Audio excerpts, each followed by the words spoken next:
Sialan karya Tutinonka, narator Hanifah Abu Marzuki.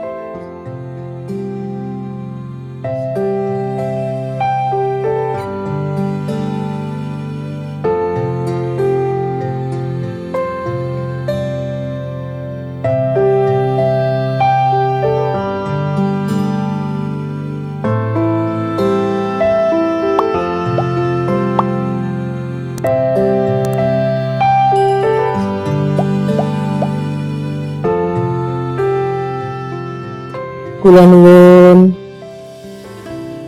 Seperti kemarin-kemarin, kembali suara yang empuk itu kudengar berasal dari ruang depan. Ya, bentar, teriakku dari dalam. Kuletakkan majalah di meja dan segera terbang ke ruang depan yang berupa sebuah toko yang meskipun kecil tapi cukup lengkap. Hai Mas Win, can I help you? Tanyaku sok jadi orang sana. Sure, give me 2 bottle of Fanta and then you can... Aduh, mati aku. Aku berdiri kebingungan dan mendengarkan omongan Inggrisnya tanpa ada satupun dari kata-katanya yang dapat ku mengerti. Lalu terbayanglah di ruang kepalaku angka 5 yang tertera dengan gagahnya di rapotku untuk mata pelajaran bahasa Inggris. Itulah. Do you know what I mean? Tanya Mas Win dengan wajah geli. Tahu si Nona kebingungan. Aku menciutkan bibir dan menatapnya dengan benci. Mas Win pecah ketawa, sementara aku pergi kerak mengambil 2 botol Fanta yang dipesannya. Dari broadcast Limira, ku dengar rekaman penerimaan siswa baru diputar lagi. Shh, itu suara Mas Han. Penyiar itu. Dasar sialan. Penyiar sialan. Gerutuku tanpa sadar, kebiasaan yang sering membuat ibu sedih. Ada apa, Dek Lis? Tanya Mas Win tiba-tiba. Tidak. Aku tertawa. Kuletakkan 2 botol Fanta itu di depannya. Saya kok dengar Dek Lis bilang sialan-sialan? Siapa sih sialan itu? Oh, Mas Win ini. Itu kemarin saya minta 2 lagu sama penyiar sialan itu. Gak diputar semua. Jengkel. Mas Win ketawa lagi. Ku masukkan 500-annya ke dalam laci dan ku kembalikan 250. Kalau belum diputar besok minta lagi dong, kata Mas Win sebelum pergi. Males, sungutku. Mas Win tersenyum dan segera berlalu. Tiba-tiba aku tersentak. Hei, berapa aku mengembalikan uangnya tadi? 250. Masya Allah, seharusnya 330 Tuan. Secepat kilat aku berlari keluar. Itu dia, masih tampak punggungnya. Mas Win! Mas Win! Teriakku. Dia berhenti dan menoleh.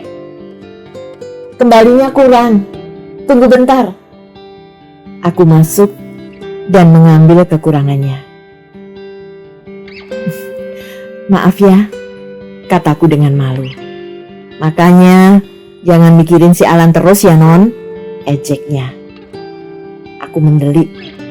Mas Win terlonjak dan cepat-cepat kabur.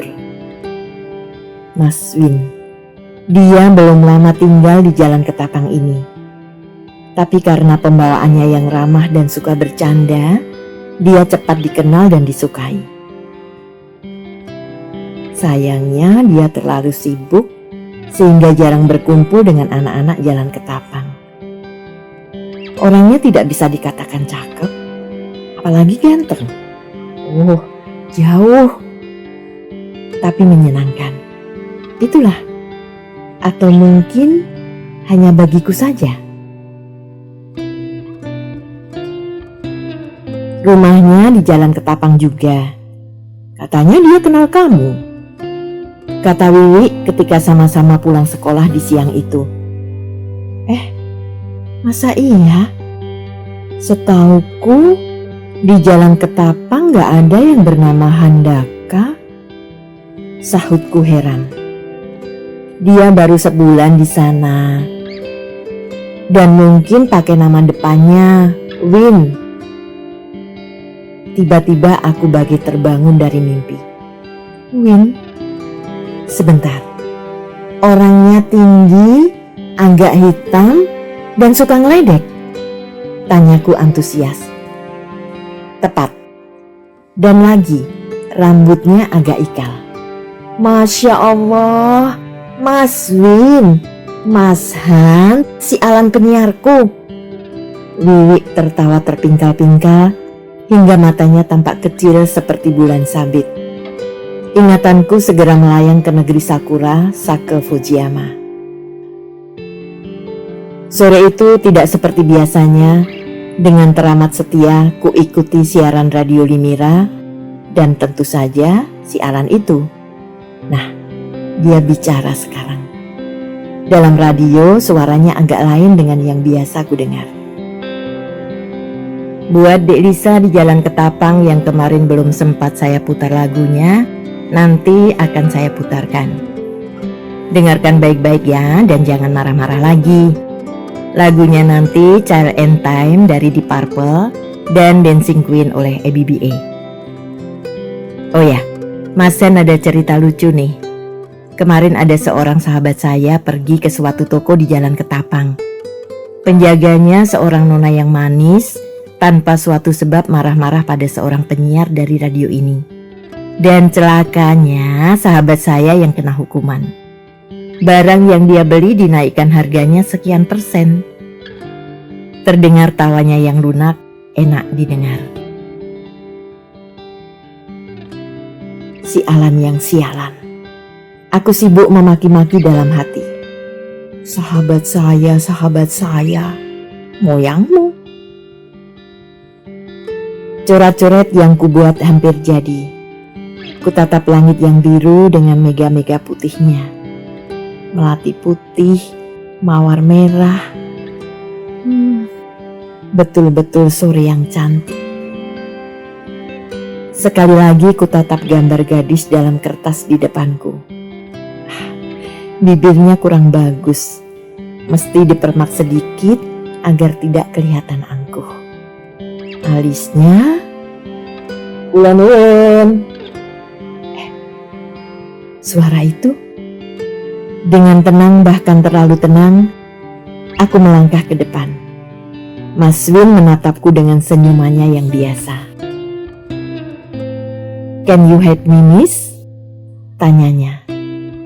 Aku diam. Kulipat tanganku, lalu kusandarkan tubuhku di pintu dan menatapnya. Ada obat nyamuk, Delis? Aku masih tidak menjawab dan masih menatapnya. Dek Lis, katanya kebingungan. Ditatapnya dirinya dengan rasa khawatir, seolah-olah takut ada yang salah. Hampir tidak dapat menahan ketawa aku melihatnya. Dek Lis, ada apa? Kenapa menatap Mas Win begitu? Diguncangnya bahuku dengan heran. Diulurkannya tangannya hendak meraba keningku. Kutangkap tangannya dan segera kulepaskan kembali. Diamlah, kataku. Aku bukan memandang Mas Win, tapi sedang meneliti penyiarku yang sialan. Baiklah, aku pun sedang menatap nonaku yang manis dan suka marah-marah. Katanya dengan tenang menatapku dengan matanya yang membuatku, aduh mak. Aku cepat-cepat berbalik dan pergi ke almari mengambil tempat obat nyamuk. Cap apa Mas Win? Tak kudengar jawabannya. Aku menoleh dan terkejut mendapatkan dia masih menatapku dengan matanya yang hampir-hampir membuatku pingsan. Tuhanku.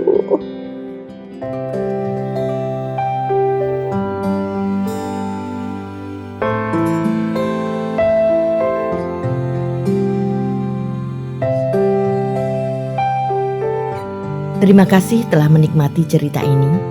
Tuliskan saran atau komentar di bawah untuk memperbaiki channel ini. Jangan lupa tekan tombol subscribe, like, and share.